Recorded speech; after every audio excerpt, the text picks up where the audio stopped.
I got the righteous reads of the week. Check them out. I've been traveling, and it's always a great time to pack in all the reads. This has been the most exciting read of the week for me here, Search and Destroy by Atsushi Kaneko. This is an incredible revenge story here about this girl living in this dystopian science fiction world where there are creatures, which are robots, and then there are humans, which are Hayus. And she, as a young girl, her body was cut up into pieces and sold off to all these robots who wanted to have a little bit of humanity in it. And she's going back as this half-human, half-robot, hunting down all the people who took parts of her body and rebuilding herself. It's dark, it's haunting, it's incredible. Atsushi's art is just absolutely incredible. All-star Superman here, Grant Morrison, Frank Quitely. Now, this is something that has been out for ages, but I absolutely love this new format from DC. It feels like you're reading a novel just packed full of pictures.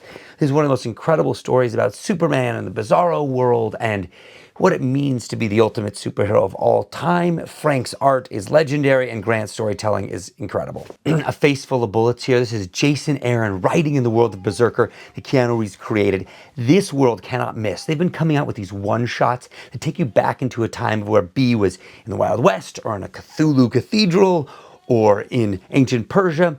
And this one deals with him as a cowboy.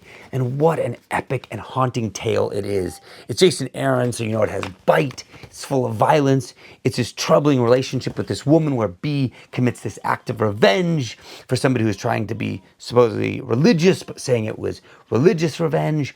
What an interesting tale. Can't recommend this enough. Mark Millar kicks ass. Nemesis has been one of his books that I have loved. Even though the character is reprehensible, you should hate him, yet you cannot take your eyes off him here. This is him coming back from near death, right?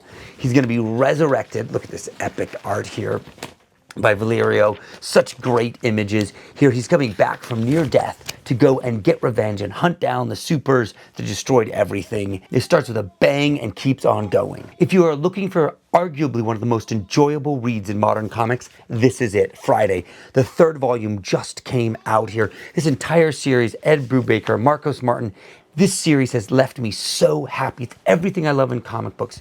It's Nancy Drew meets Hardy Boys set in this supernatural and more angsty and adult-driven world here. We have this girl Friday and her best friend Lance, and they solve mysteries around town. You know, a little bit of Scooby-Doo, but it's darker and more cryptic, and there's these cults, and why are all these weird things happening around this town?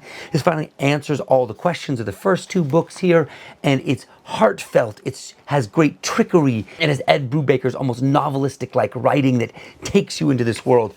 Look at Marcos Martin and Munza's incredible colors.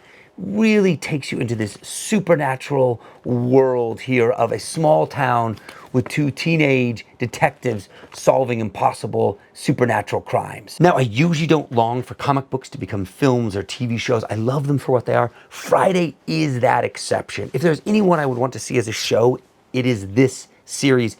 Please, I hope you there, executives at Netflix or HBO, please. Back to the world of Ed Brubaker with Reckless.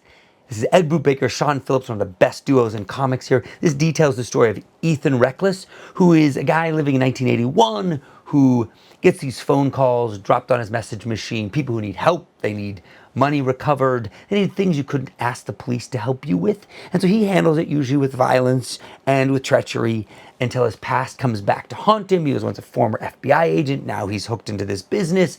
It's really an amazing noir crime story. There's nothing like it, and Ed and Sean do these beautiful hardcover editions of the book. That's how it's released in full graphic novel volume.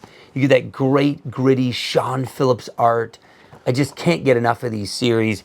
Ed Brubaker's words that just take you into another place and another world. This was the crowning achievement of the week. The novelization of Mad Max Beyond Thunderdome. I went to this incredible collector's shop called Moon's Rare Books. This book has like 10th century Bibles, first edition The Hobbit, first edition Lord of the Rings, first edition Great Gatsby. It's this incredible shop. Nothing like it I've found in the world, though in London they have some pretty close seconds.